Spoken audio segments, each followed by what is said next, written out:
Hello, my friend. Brian King here. Exercise and a little self-care, taking a breather before returning to my work. And I wanted to share something with you that I hope will be very helpful. I did one of my impromptu Zoom calls where I invite anybody who's available to hop on and laugh and ask questions about what's on their mind. And one of the things that came up was boundary setting, which is an ongoing thing that we do throughout life.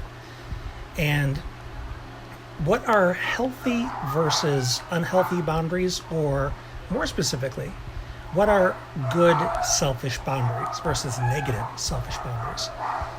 Because one of the things people pleasers are raised to do by fellow people pleasers, and I have no idea why the heck the dogs are freaking out, by the way. I hope that's not too much of a distraction.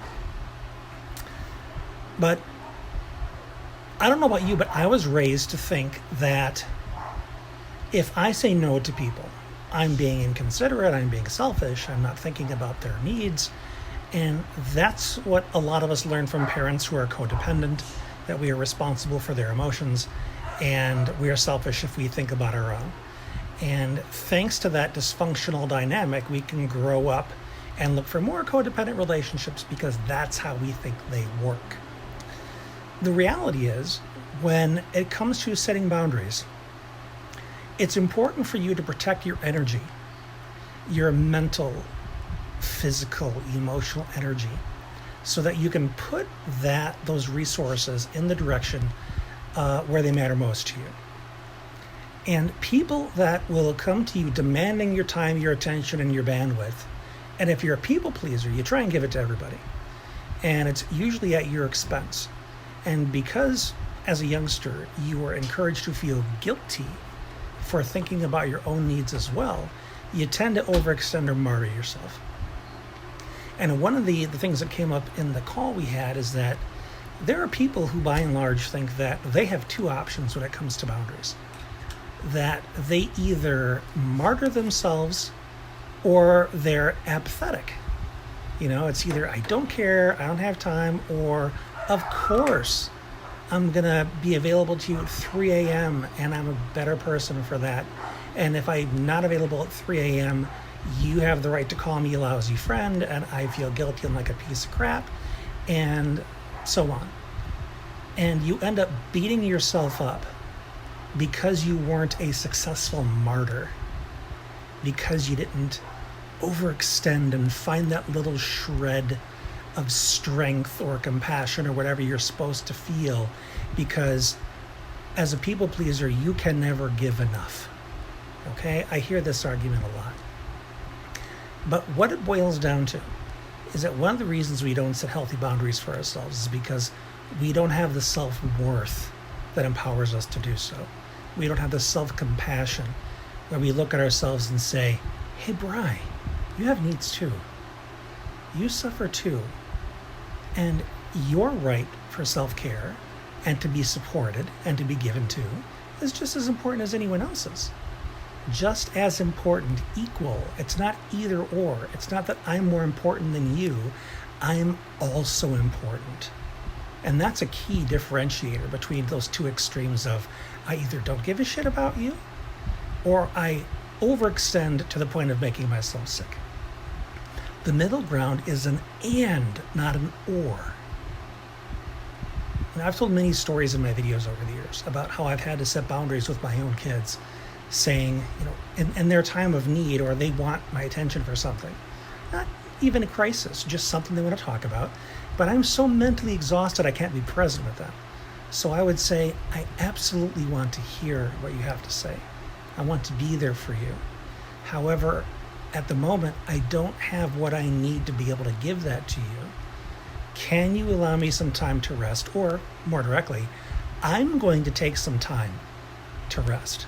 So you're declaring the boundary. I'm going to take some time to rest. I don't need your permission. I'm just telling you what I'm going to do. And when I'm rested, we will revisit this and I will be present for you.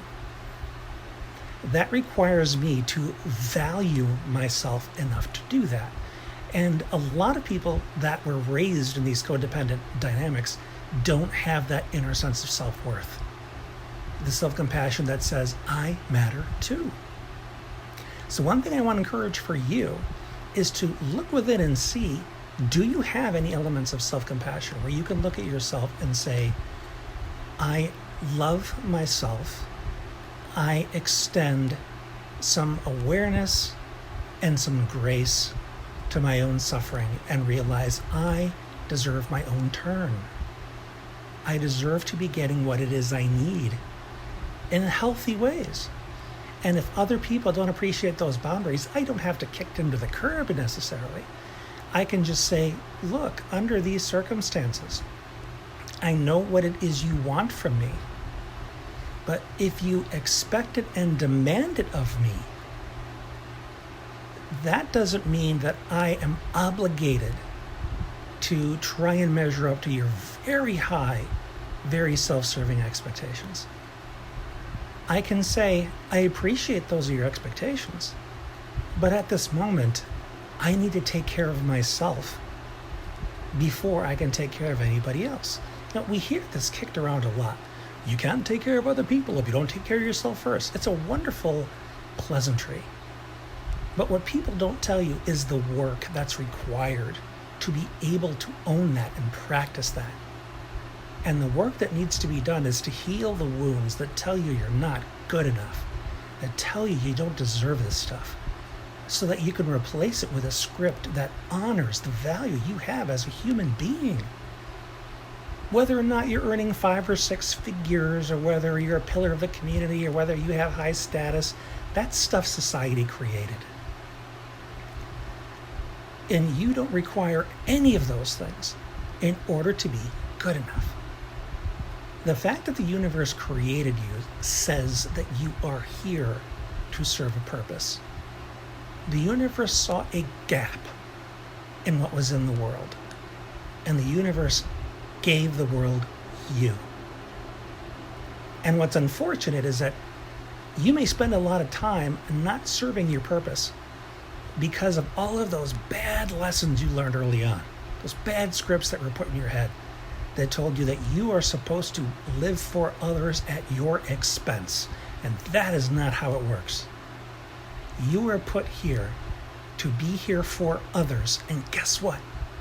They were here to be here for you.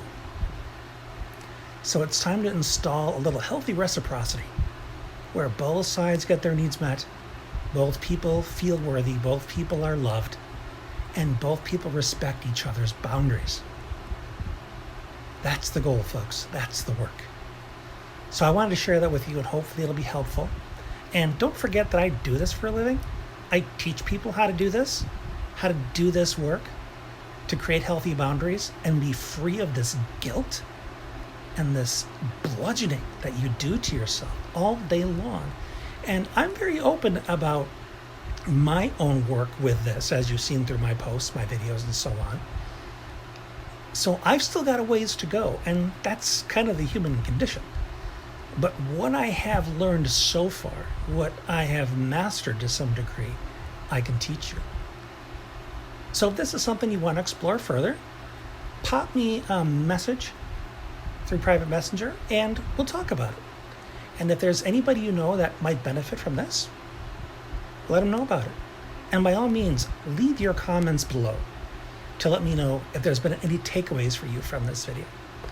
And until we talk again, remember, you're good enough no matter what. If you do your best with what you have at any given moment, you're good enough. And I'm grateful for you. So thanks for continuing to be you. Talk to you soon.